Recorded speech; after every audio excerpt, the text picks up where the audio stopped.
So our suggestion on fertility is to throw out the doctors, throw out the sperm and egg tests, stop all of that, slow down, throw out electronics as best possible, and relax. Have sex without the idea that are we making a baby? You can't turn it into work. You have to welcome a being in. And if you don't get a being, are you having great sex anyways? Do you understand this? Did you hear what we say about all this? Absolutely. So it's got to, if you want to be effective with people and to keep people healthy, it takes a great change. Now, you said something about how do we best serve these beings. Let's say this. Everyone gets all fluffy and cuddly and little babies and all this, and they're so wonderful when they're little, but they grow up often into problemsome adults. Do you follow this? And even worse, they are now growing up into these little emperors and empresses, and that is the family's business. But we are saying that you have ruined a number of generations of children. Why? Because they are too prized, they are too doted on, they are too... What can we do for these little beings? Do you realize how many little beings have been born on this world and no one did anything for them and these people turned out just fine? You feed them, you teach them, you love them, you don't smother them, and you don't treat them special at all. The worst thing you can do is to make your children special. Because you have a number of generations of extremely dysfunctional children, and it is very sad. Does that help you at all?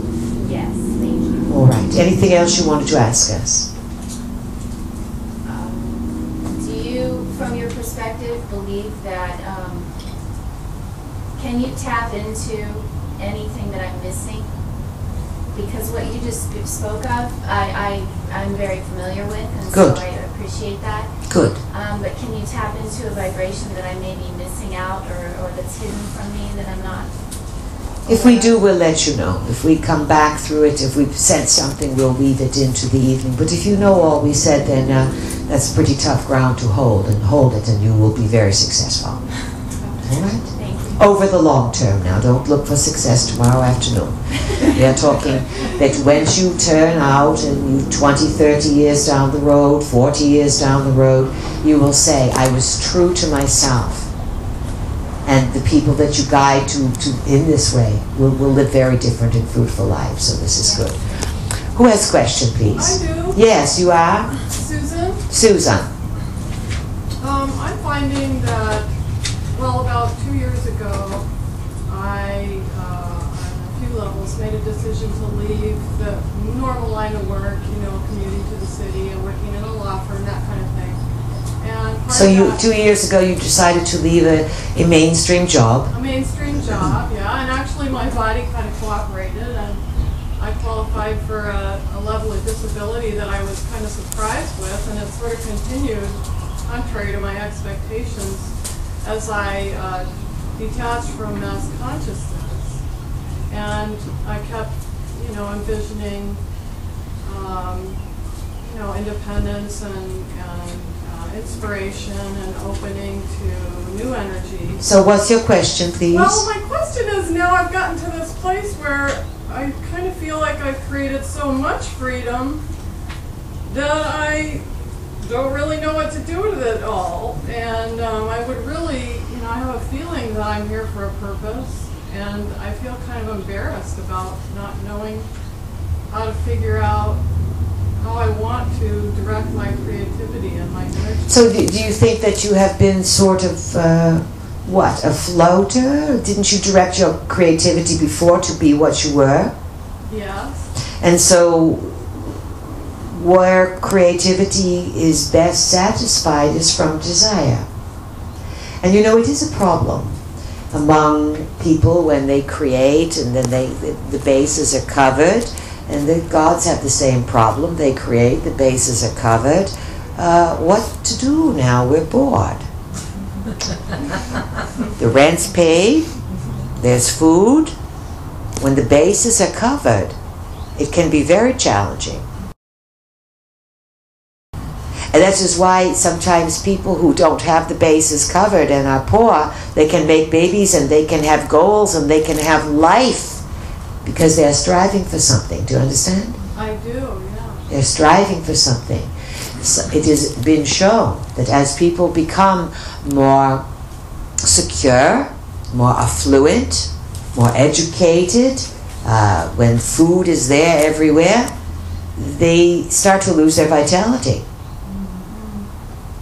Definitely. You can see this, yes? Mm-hmm. People get fat, they get lazy, they get complacent. So for you, you're going to have to, let's say, recognize this, rev up some passion, set some goals and make some decisions. And there are other people in the same situation. And we would say, follow something that thrills you, that excites you. And if there's nothing, then start to, let's say, use your prayers, your meditations, your intentions, and say, guides, higher spirit, great spirit, all that is, whoever there's out there, the field of existence.